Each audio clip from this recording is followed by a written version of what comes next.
Hello, everyone, and welcome to another episode of the Liverpool Connection podcast. Another game where Liverpool have played at 12:30. Another game where Liverpool played away from home, and another game after an international break where they have been absolutely brain dead. But before we get into that, I want to introduce myself as Glenn. We've got Darren with us, and we've also got a good friend of ours, Keith Salmon, as well. Firstly, Keith, how are you doing, mate? I'd say I'm all right. I was all right because we've been able to get rid of all the rubbish out before we started recording. Yeah. Yep. So I'm quite happy now. I was quite miserable about 5 minutes ago before I started speaking to you, Glenn. Yeah, on the whole, without the football, things are all right. Good stuff. With the football, it's a bit of a struggle, isn't it? Yeah, we'll get into that.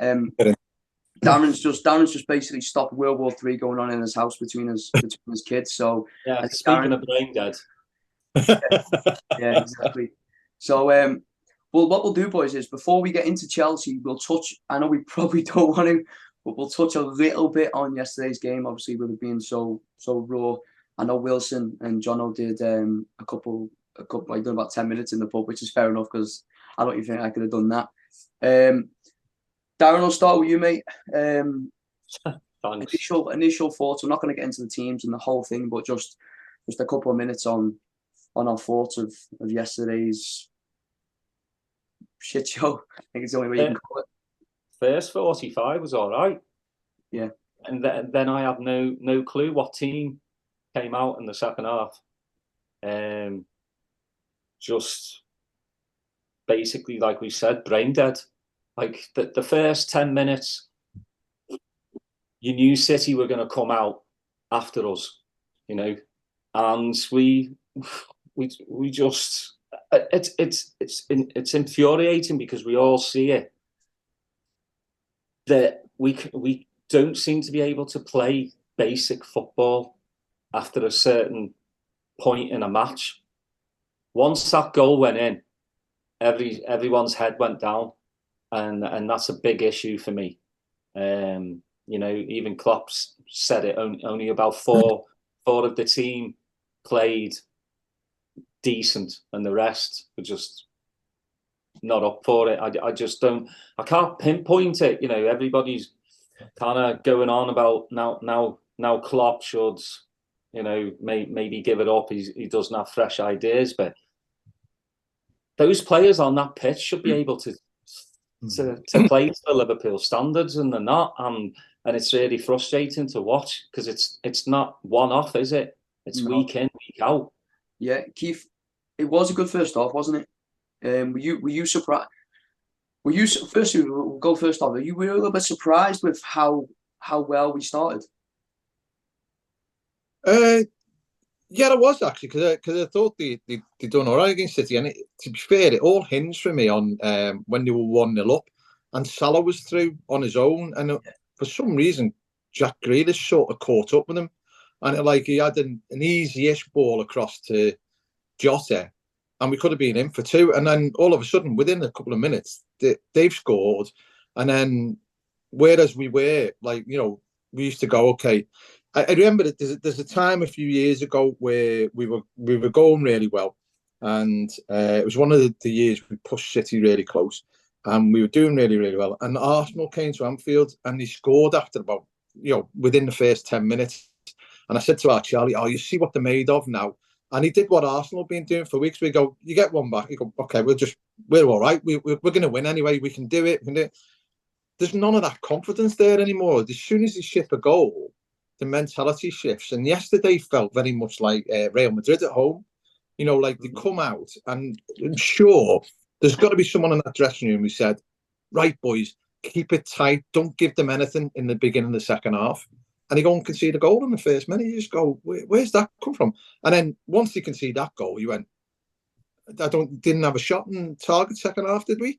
I think we had one in the whole match."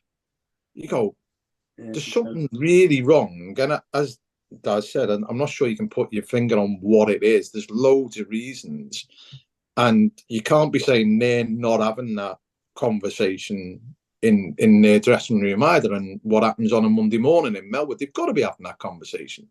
But I do know they probably get a siege mentality where they stop listening to the noise from outside, whether it's right or wrong. They're not listening. They're going to plough on with what they think is right. but it's certainly not working, you know. And you know, I love Jurgen, but you know, at some point you got to go. It's on you as well, mate. You know, it's like, you know, he's on the touchline going, I don't know what to do anymore. And he was really resigned in his post-match talk again yesterday, wasn't he? Like he's, you know, it's like so deflated. How many times we heard that speech this year? Mm-hmm. Yeah, it's, you know, not one of them put in challenges. That's pissed me off. Like Mahrez, what was Rodri doing? Rodri was doing what we should have been doing. Yeah. Do you know what I feel like, and you just touched on it there, Keith, about there's moments in the game yesterday, and don't get me wrong, the second half was atrocious by Liverpool, so I'm not defending that. But from the first half point of view, the stuff with the Salah, with Ake, and then you've got the Rodri one, I'm not sure how that's not a second yellow card. There's like moments in the game, and then the Salah one where a year ago, 6 months ago, that's probably 2-0 Liverpool. Yeah. There's so many moments in games now where Liverpool just feel sorry for themselves. They feel sorry for themselves, and they don't just say, right, sound, okay, next 10 minutes, let's just keep it tight, or whatever it is. Like, I think you're right, Glenn, but is this a hangover? Like, I've got a hangover from last year. I think we were talking before. The last time I saw Glenn, we were sitting in a pavement cafe in Paris, and he was walking past. How random was that? But we had come so far, and after the end of that, we'd been, I think, playing cup finals every 3 days and stuff like that. And it was like, keep going. We'll always find a way of finding. And all of a sudden, they've just ran out of everything. It's gone bleh. And to be fair, I still feel a little bit like that. So if I feel like that as a fan, do they feel like? And you can't keep making that excuse, but it's a reason. It's not an excuse. It's a reason, maybe.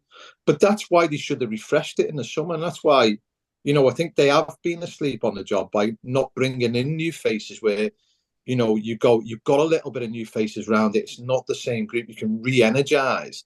And, you know, I can understand why people would be absolutely mentally worn out with that. You know, if you've ever had a disappointment in your life, depending on the size of it, it can take you a while to get over it. And, you know, it's just like, that feels like it runs through the whole club at the moment. Mm-hmm. Yeah, from top to bottom. Yeah, it's and obviously there's loads of noise about, you know, people leaving and all this bit about, you know, what happened after Michael Edwards went and, you know, Ward and all that. And, you know, it just seems to be constantly in a state of flux. Yeah, I think. Why is that with a fabulous club? Why is that? I think that we've got obviously a little group between us four, and I text of about 60 minutes and was like, we were 3-1 down at the time, but I was like, we need James Milner on the pitch. And then I'm just saying, like, love James Milner, he's been great for us. But the fact that we're 3-1 down to City, and I'm texting and saying we need James Milner on the pitch because we need brains. We need someone who can go and kick someone, or just go and speak to Trent, or go and speak to, like, they just seem a bit thick. If they don't have one of them, him or Henderson on the pitch, we just seem so thick. Yeah. I think what epitomises that game yesterday was Trent in the forward position, running at every defender, running at the goalkeeper, and then turning around and just doing this to his teammates. Like, where's the forwards at? They should be doing their job. But you know, that when Trent's out of position, it's not what we expect from Liverpool.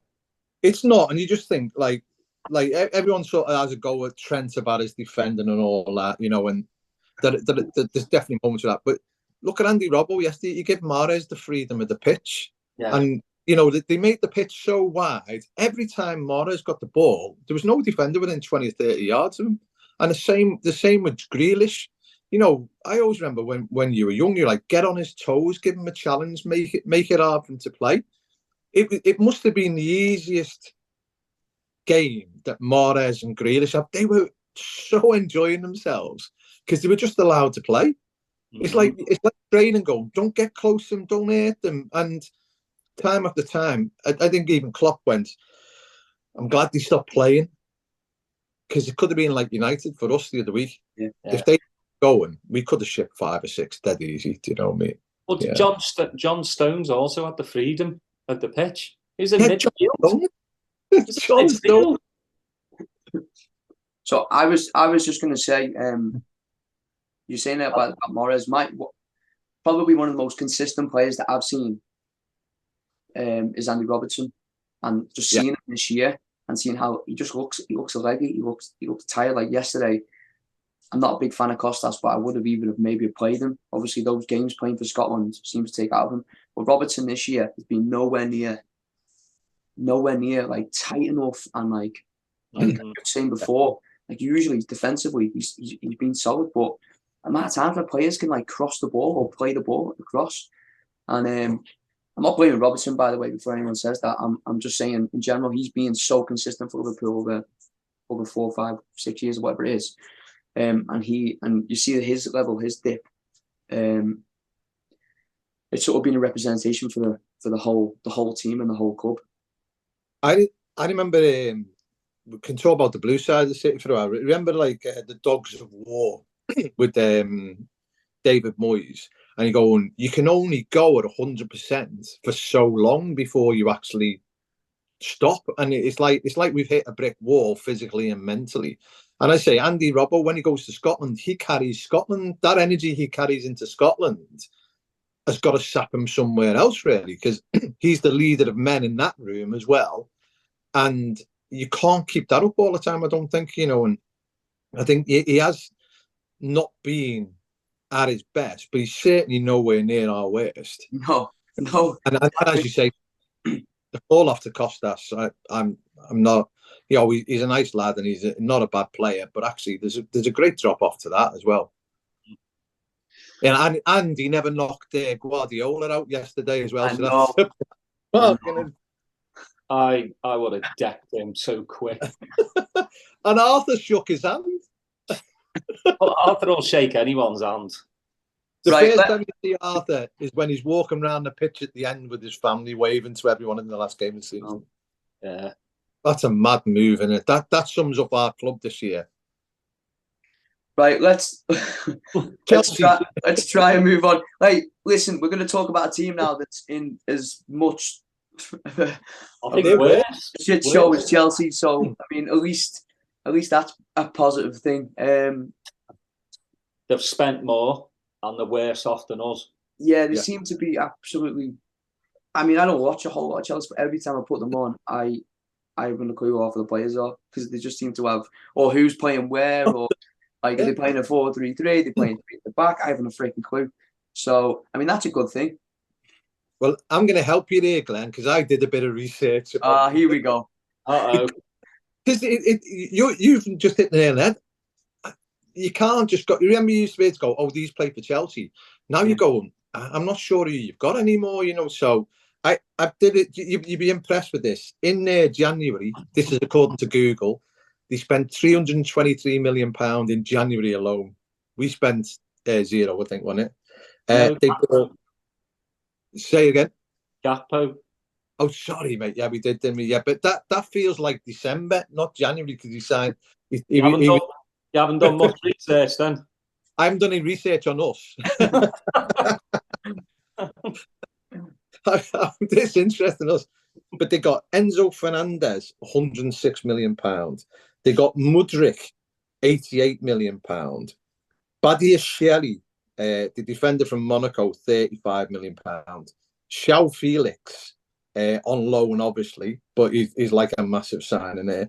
And then they only shifted out Jorginho, but Jorginho's 31. So you just go, hold on, the money they spent. And Fernandez, for me, everyone's going about, Liverpool are in for him, and obviously that was pushing the price up. I'm not sure whether we were ever in for him, but like he was good in the World Cup, but it was very much second fiddle to obviously one of the greatest players ever, Messi. But it's like, was he really worth 106 million? Can he carry that team on his own?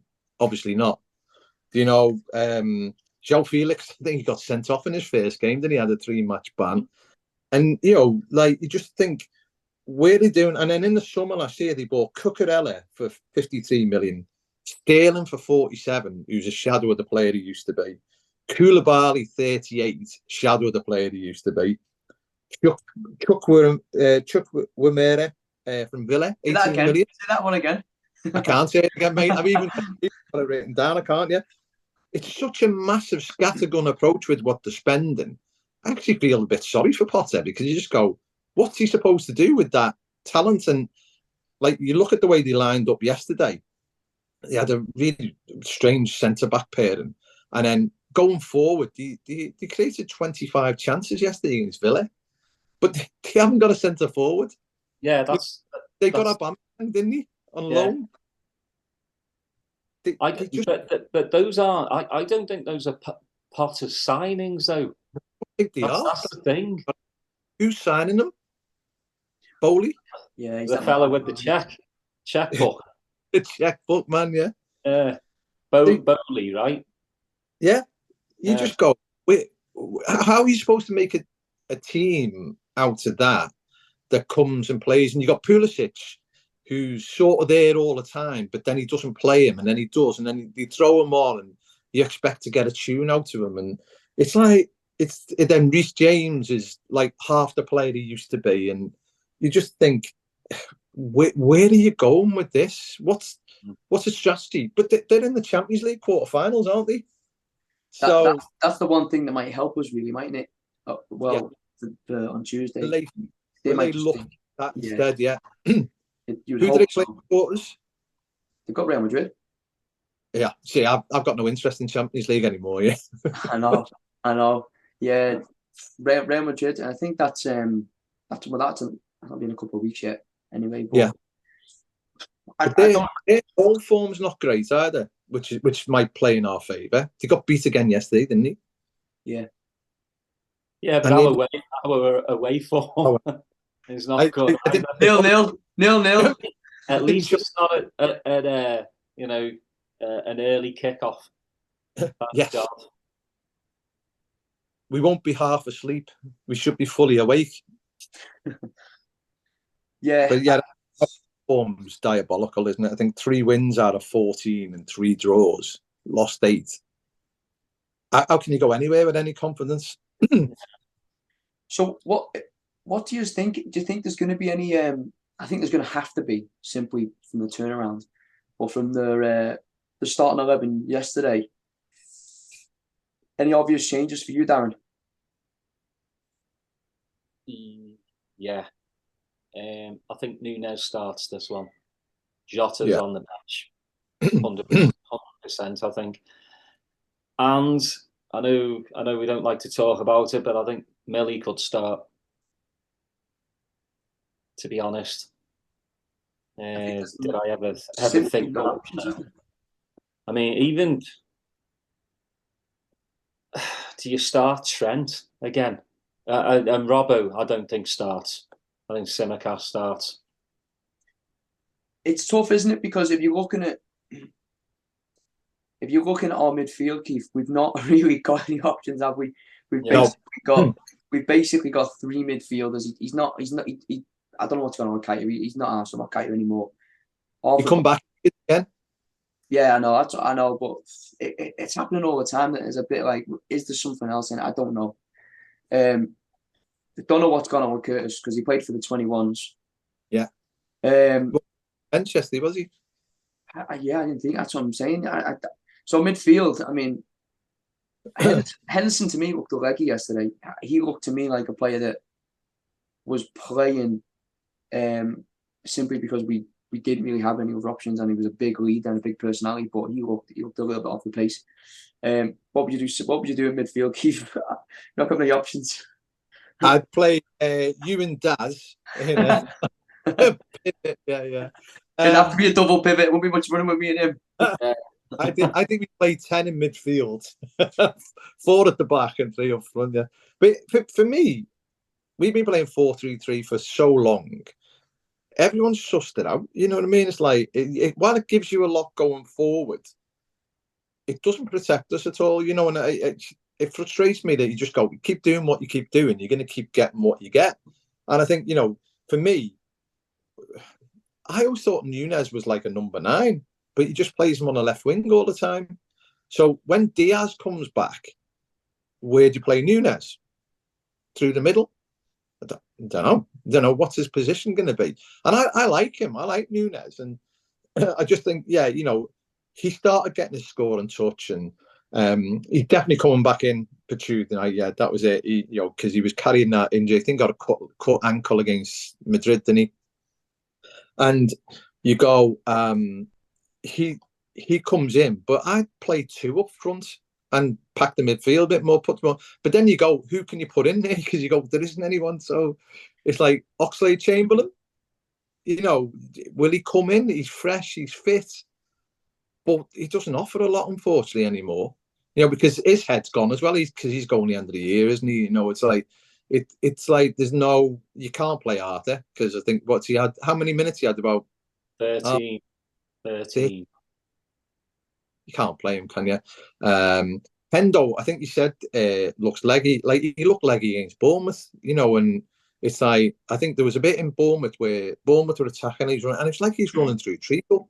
But once again, how much football he's played at his best, at 100%, leading the press, he's just done. And you just go, and we don't have a plan B. There's no fresh legs to bring in. You've got to go, Bajcetic is injured, so you can't even bring his legs in. Harvey Elliott, not the answer when you need to defend, unfortunately. I like Harvey, but defensive. Thiago's out, yeah. I think you're probably going to see more of the same, unfortunately, tomorrow. I think you might see Milner at right back for Trent and Costas at left back for Robbo, and then the 2 boys will come back in for Sunday, because I think they'll want to win against Arsenal. Yeah, I think neither Chelsea or Liverpool probably want to play this game on Tuesday night. They probably just want shake hands to have a point each. Yeah, that'd be a result, wouldn't it? Yeah. Well, I think yesterday, it was more like a 4-2-3-1, and Harvey was sort of like from the right, and Salah was sort of through the middle a bit more, wasn't he? And I'm wondering whether, simply because we don't have enough midfielders, whether they do that, where they have like it's 2 midfielders. Gakpo was dropping in a little bit more. Yeah, I thought he was up Gakpo, actually. Yeah, he's definitely growing, isn't he? You can see lots of Firmino in his game. But yeah, would you do anything different at centre back, Darren?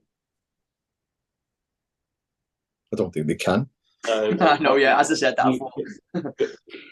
The other person can bring Joe Gomez in at right back. Yeah, you could, and then you maybe move Milner in midfield if you need to. Yeah, but it's very slim pickings, isn't it? No, I wouldn't. I wouldn't change. Van Dijk's just got to work himself out of this. Matip's fit, right? Yeah. Maybe change Matip and just keep Konaté fresh for Arsenal. But it's.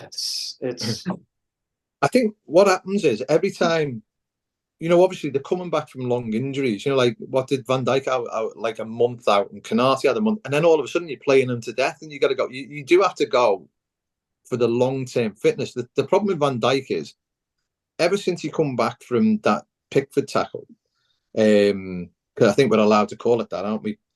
Or assault.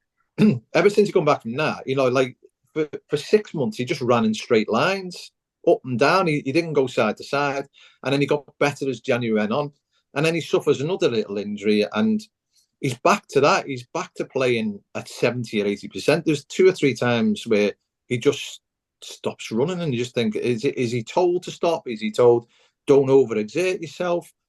But without him, they struggle, don't they? But with him, they're struggling as well, So there's goals everywhere. There's so many problems in our team at the moment. It's just hard to put your finger on.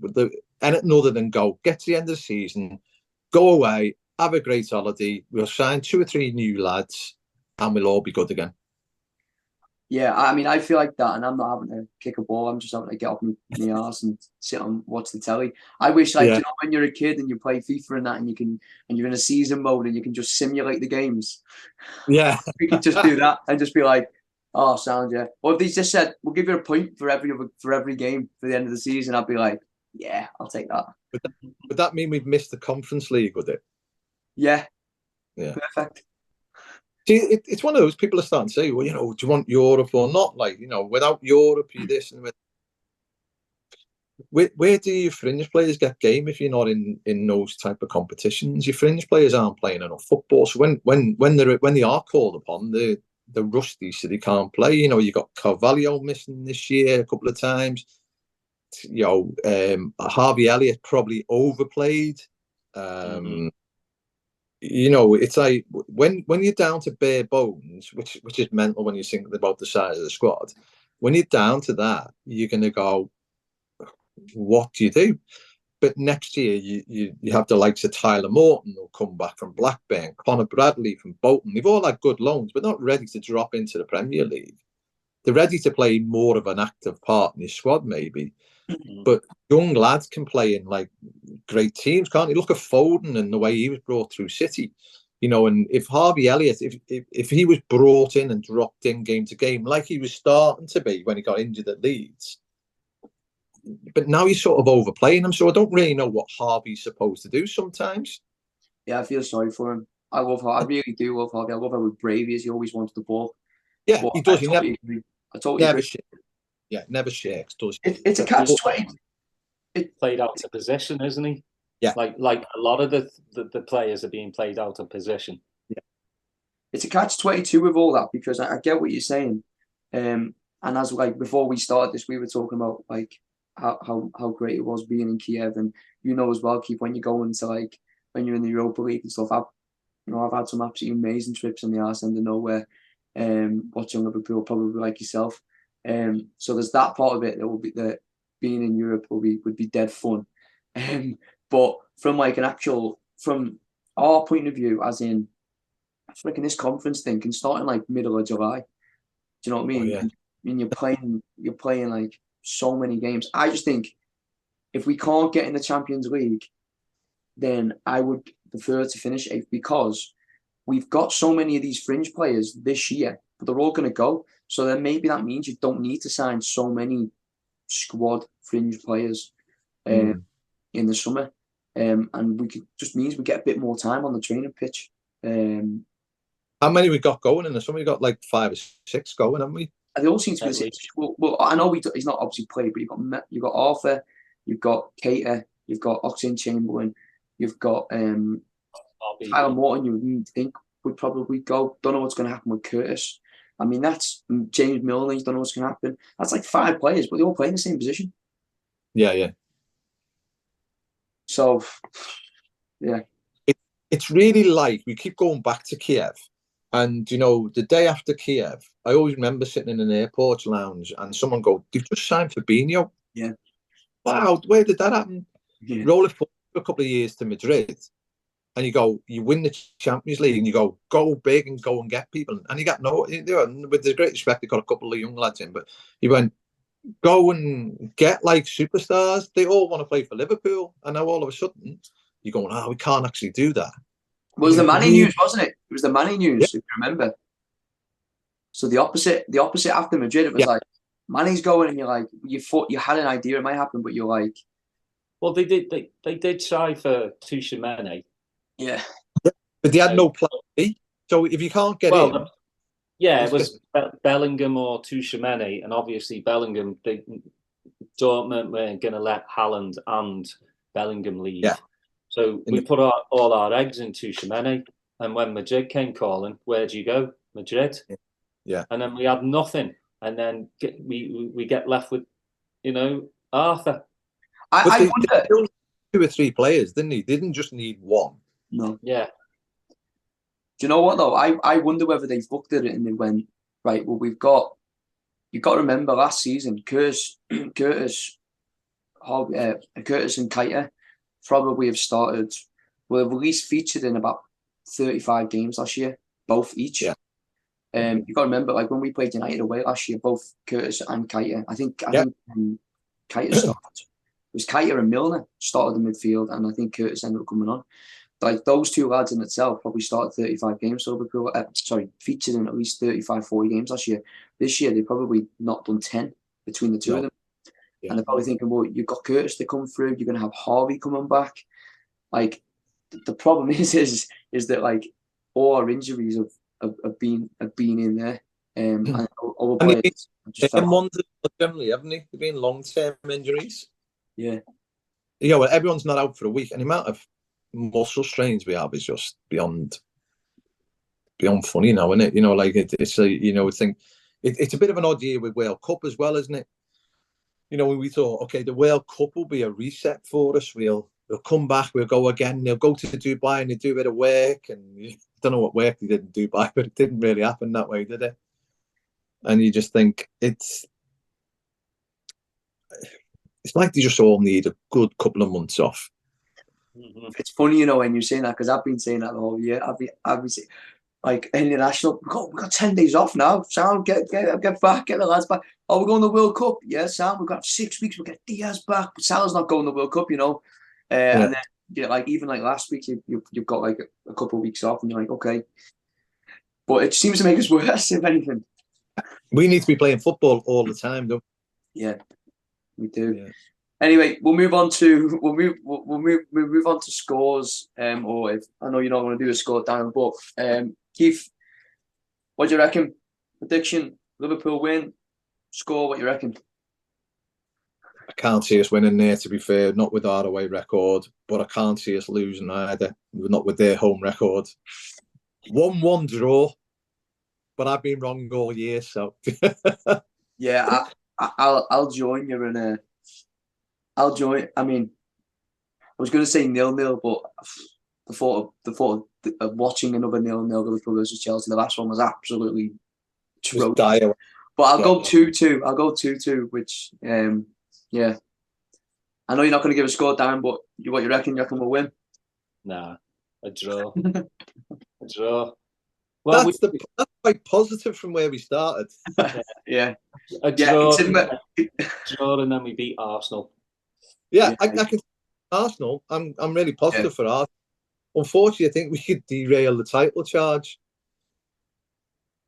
Get smashed by City, smash them back, and then all of a sudden they go to City, and all of a sudden it's game on for them, you know. So I can see us beating Arsenal next week because they cannot get away with what they're doing away from home at home. Yeah, they're different. Our home record's pretty good, really. Do you know what I mean? Mm-hmm. You know, I think, and you know, after what we did to United, and you know, it wasn't like just the second half against United. They played very well against United, and you know, I think first half it was pretty even, but when they smelled blood, they went for it, and I think they can do the same against Arsenal. Arsenal give up a few big chances yesterday against Leeds, and so you could put them to the sword and actually rock their boat, really, or you could get beat 3 or 4-0, 1 or 2. Yeah, we're going to beat Arsenal. It's funny, like when I was saying to Keith before we started this, like we've been speaking about getting Keith on for about a few weeks anyway, and I was like, oh, we'll get Keith on. He's really upbeat, good positive red, and then we got on here before, and he's like, oh, yeah, got the wrong Keith for this show. I am still probably the most person you could have got on, actually. I know, yeah, you are, to be fair. We could have got you, we only would have just smashed his telly up. But right, well, we'll move on and we'll end it. But before we do, Keith, you do have a book coming out this year. Keith did release a book. It was called We Have Dreams and Songs to Sing. Have I got that right? We had dreams and songs to sing. Yeah, it's from the song. I don't know if I just totally butchered that. I don't know. But we did. We actually did. Yeah, we did have Keith on, and Keith, you are going to be having a second book coming out this year. Do you want to tell us a little bit about it? Yeah, it's in the final edit now. I just got to lose a few words. 1,000. I took some good advice from some of the friends of the podcast, from Jeff Goulden and Ari, and he went, "Oh, it's a bit too long." So yeah, So I've got to do a bit. But yeah, it's I'd like to say more of the same, but it's like it's not about the footy. It's about this. It's about camaraderie. I've got I know if I rock up in Austin, there's someone I'm gonna have a proper good time with. It's like meeting the people you meet on the way. And it's funny because I'm meeting El Presidente, Steve, in Liverpool in 2 weeks' time. I'm going to catch up with him, which will be boss. Yeah, that'll be it. He's looking forward to it immensely. Yeah, so it's got stories of Kiev, Madrid, Paris, unfortunately, and like UEFA ruined the end of the book, unfortunately. But then also it's got things like it's about normal life. Like I lost my dad probably just over 8 years ago now, and it's like the reason we're all Reds is because I know for dads it's your granddad, but it's like often it comes from your fathers. So there's a chapter in on him about what he gave me, and then now I give that to Charlie, my lad, who's 16, and his life revolves around Liverpool, and you got the stories of him going to watch Liverpool pre-season in Munich, and then going to Atletico Madrid the week before COVID hits, and that's his life's going to be brilliant and all this sort of stuff. And then COVID hits, and it's ruined his life for watching the Reds. But it's like it's about the camaraderie, it's about the friendship, it's about following Liverpool. Which fabulous. We all do it, but it's about the passion of it, and some funny stories on the way, some sad stuff as well. Obviously, you've got what happened after Hillsborough. The fight we've had for the last 34 years is going to be in the next couple of weeks. That fight and that that chapter, I read it every time and go, that makes me really angry. Where we still sit with that. And yesterday we heard the chants yet again. You just go, come on, it's like it is heartbreaking to hear. But the book is just my take on it, really. But I get to meet people like you through it, you know what I mean? And I said last time I saw Glenn personally was on the streets of Paris having a croissant and a coffee and a chat, and it's what makes us tick, really, following the Reds. It's never been about the 90 minutes. It's about meeting your mates in a far foreign land, or even just on the back of Breck Road or Walton Breck Road. That's it. So coming soon this year. Yeah, I think the last time like you said, we met, I think it was a threat from everyone there that said that I'm not allowed to go and watch Liverpool in any more finals because I'm an absolute jinx. Oh, yeah. No, at least you don't have to go to Istanbul. We're all right. I know, yeah. I know, but no, we're going to obviously get you on a lot closer to the time before, when that's all set and ready to go. I'll let you know. We done a podcast, didn't we? It was a while ago now. It was probably a couple of years ago. So maybe we'll share. It was your longest podcast ever. No, Craig Johnson was. Was he really? Yeah, by a couple of minutes. There you go. I actually checked because he beat you by a couple of minutes, and he showed some skin as well. So maybe next time. Nah, just keep my t-shirt on. The moves are too big at the moment. Well, that'll be a lot for the morning. Would you like the way I wore the Unity is Strength t-shirt from hat, scarf, and a badge as well? Make sure shout out for the boys as well, because that's what it is. Forget about the Twitter followers and forget about all those that noise of those FSG out boys. We've all got our own views, but it's like we're all allowed a view. We're all allowed to go, I don't think that this or that like that. But yeah, if we stick together, we'll be all right. Yeah, it's the constant moaning that gets on my nerves every single day. Klopp and FSG can't do nothing until the summer transfer window opens. So what's the point of going on and on and on and moaning every single day? Well, you don't even know who they are anymore, do you? Because often some of them are just are the United fans, Everton. But who are they? Yeah, they're people. They're not people who have the names in the bios or anything like that. Just it's like I'll sit with anyone and have a pint and go, well, yeah, that's how I grew up. I grew up with my alpha in the pub where, like, my uncle would have one view and my dad would have another view and my other uncle would have another. And I always had an uncle who'd wink at me and he'd go, yeah, watch this, Keith. And he'd just wink and then go, Dalglish was shit today. And then my uncle Len and my dad would go mental at him. And he'd just be sitting there laughing with his pint. He was a troll. And, that was back in the 80s, He created trolls. They've always existed now. Like, just go.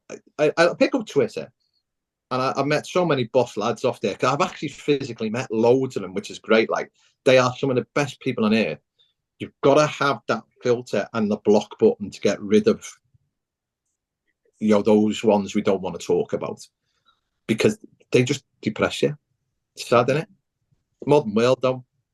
Yeah, I'm always telling them to not even worry about it, because the like people that or the people you chat about to the football about generally don't have those opinions. So constantly telling them to delete it. I've deleted it off my phone. I can't be arsed with it. It's hard work. Drags you in, though, doesn't it? Yeah. Yeah, it does. But listen, we've been on for a while here, so we'll get off, but we'll definitely get you on again soon, Keith. We appreciate you coming on. Thanks everyone for tuning in. Like, subscribe, and all that good stuff. And we'll see you soon. All the best, guys. Take care.